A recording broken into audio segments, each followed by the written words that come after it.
I'm Takahiro Miyao. Today I'm going to talk about Japanese social behavior. Why so well behaved?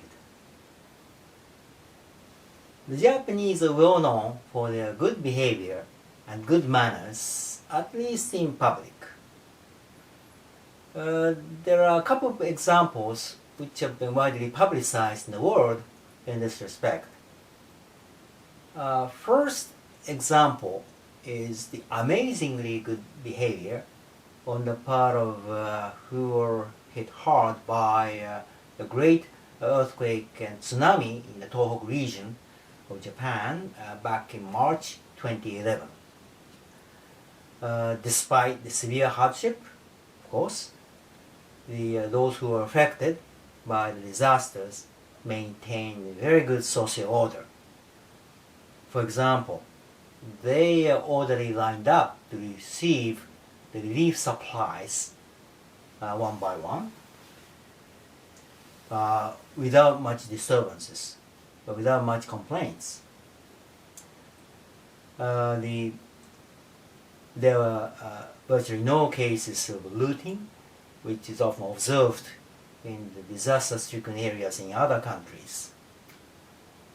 The foreign correspondents and reporters who visited the emergency shelters in the Tohoku region were amazed at the well-organized and cooperative way of living among those who lost their residences and some of their family members in many cases. The second example is the recent survey result published by Expedia, well-known travel agency, about the foreign tourists in the world. In that survey, the Japanese tourists have been selected as the best tourists in the world in terms of popularity, behavior, manners, etc. As we know, Japanese tourists always behave themselves, seldom complain, and make no trouble. So, the good behavior and manners on the part of the Japanese are world famous and highly acclaimed by foreign observers. On the other hand, the Japanese are sometimes said to be inscrutable or incomprehensible, meaning that it is very difficult to see what the Japanese are really thinking of or how they are really feeling, because they seldom express their personal feelings or emotions in public.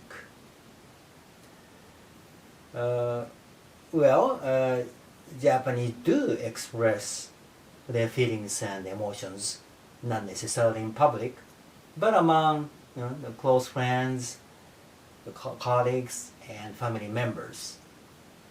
Actually, the Paris Chamber of Commerce in France recently published a manual on how to treat foreign visitors. And in that manual, Japanese tourists are described as very good tourists with not much complaints, but be aware, they share their complaints and criticisms with their close friends, colleagues, and family members when they get back to Japan.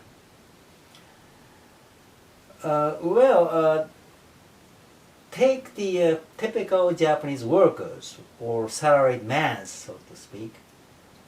For example, the Japanese workers or salaried man or company man seem to be working very diligently and very obediently, behaving very well, following company rules and the boss's orders.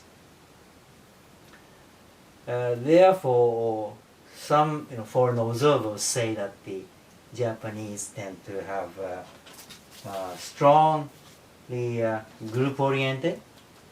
Japanese are very group-oriented and having a very strong sense of belongingness. In other words, Japanese would like to belong to certain organizations, companies, in the case of business, and they try to maintain the group order, company order, rather than expressing their personal feelings and emotions too often. And therefore, Japanese tend to lack the individuality, and often they lack creativity. Well, is that so?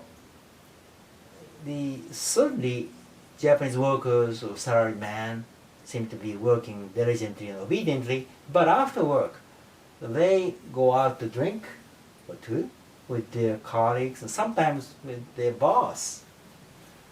And in that kind of informal setting, they do express their personal feelings and emotions, and sometimes their opinions, comments and the suggestions and criticisms are quite creative. So the good bosses are expected to listen to their subordinates in that kind of informal setting, and then take into consideration those good suggestions and the opinions in making decisions. And that is the basis for the Japanese style bottom-up consensus process, a bottom-up decision-making process, in contrast to the top-down decision-making as often observed in Western organizations. So, Japanese good behavior and very strong strength of the Japanese group behavior stem from the result of good balance between the kind of group orientation or sometimes group pressure on one hand and the individual initiative or bottom-up process on the other. So the Japanese organizations, good Japanese organizations, strong Japanese organizations tend to have a good balance between the group orientation, group pressure on one hand, and the individual initiative, bottom-up process on the other. The creative aspect of this bottom-up process is very well illustrated or exemplified by the strength of the Japanese pop culture. As you know, the pop culture, manga, anime, etc., have long been regarded as a subculture, very informal and bottom-up culture activities, where creativity flourishes in Japan.